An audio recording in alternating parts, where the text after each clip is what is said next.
লক্ষ্মীপুরে অবৈধ দখলদারদের হাত থেকে সরকারি সম্পত্তি মুক্ত করার লক্ষ্যে চলছে অভিযান।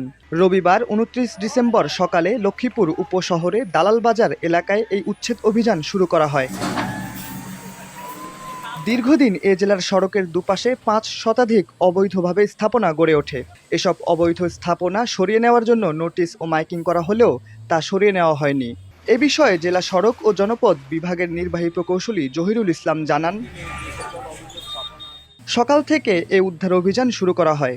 অভিযানের নেতৃত্ব দেন জেলা প্রশাসক কার্যালয়ের নির্বাহী ম্যাজিস্ট্রেট রাজীব কুমার সরকার। এসব সম্পত্তি উদ্ধার না হওয়া পর্যন্ত অভিযান চলবে বলে জানান তিনি। এ সময় সড়ক ও জনপদ বিভাগের অন্যান্য কর্মকর্তারাও উপস্থিত ছিলেন। ডেস্ক রিপোর্ট, দৈনিক ডেস্টিনি।